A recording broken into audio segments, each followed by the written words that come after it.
कर्नाटक में सावरकर और हेडगेवार को लेकर मुद्दा गरमाया हुआ है, क्योंकि कांग्रेस ने कर्नाटक में सरकार बनाने के बाद कुछ ऐसे फैसले लिए हैं जिसके बाद बीजेपी कांग्रेस पर हमलावर है।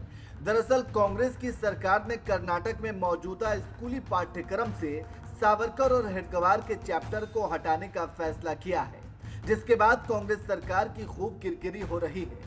आपको बता दें कि राज्य के पूर्ववर्ती बीजेपी सरकार धर्मांतरण कानून को लेकर आई थी और सावरकर और हेडगेवार के चैप्टर को पाठ्यक्रम में जोड़ा था, जिसका कांग्रेस पार्टी ने विरोध किया था।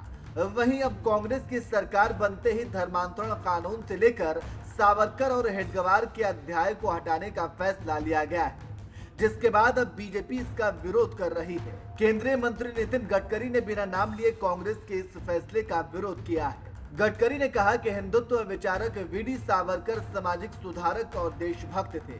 यह बहुत ही दुर्भाग्यपूर्ण है कि कर्नाटक में स्कूली किताबों से सावरकर और आरएसएस संस्थापक हेडगेवार के अध्यायों को हटाया जा रहा है। दरअसल केंद्रीय मंत्री नितिन गडकरी ने वीर सावरकर नाम के एक किताब के विमोचन पर ये सारी बातें कही हैं। उन्होंने कहा, यह दुर्भाग्यपूर्ण है कि सावरकर और उनका परिवार जिन्होंने देश के लिए सब कुछ दिया, उन्हें अपमान का सामना करना पड़ा।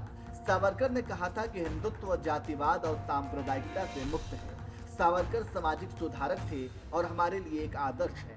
यह काफी दुर्भाग्यपूर्ण है कि डॉक्टर हेडगेवार और सावरकर से जुड़े अध्यायों को स्कूली सिलेबस से हटाया जा रहा है। इससे ज्यादा पीड़ादायक कुछ नहीं है। गडकरी ने आगे कहा, एक बार एक राष्ट्रीय नेता जिनके साथ मेरे अच्छे संबंध थे, उन्होंने सावरकर की आलोचना की थी।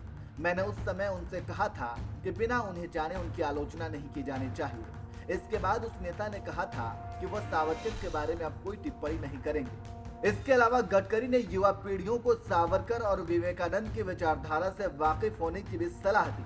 आपको बता दें कि इस साल के अंत तक मध्य प्रदेश, छत्तीसगढ़ और राजस्थान जैसे राज्यों में चुनाव होने वाले हैं और इन चुनावों को देखते हुए कांग्रेस पार्टी अभी से ही चुनावी मैदान में कूद गई है। जाहिर सी बात है, कर्नाटक विधानसभा चुनाव में जीत हासिल करने के बाद कांग्रेस की उम्मीद और बढ़ी है। इसलिए कांग्रेस अभी से इन राज्यों में घूम घूम कर प्रचार करने लगी है। इसी कड़ी में अभी हाल ही में प्रियंका गांधी मध्य प्रदेश के जबलपुर पहुंची थी, जहां उन्होंने चुनावी सभा को संबोधित करने से पहले 101 ब्राह्मणों के साथ हिंदू रीति रिवाजों के अनुसार नर्मदा आरती पूजन किया। यहां तक कि पंडाल के ऊपर हनुमान जी का गदा भी लगाया था और इन प्रतीकों के जरिए हिंदुओं और हिंदुत्व को लुभाने की पूरी कोशिश की गई थी।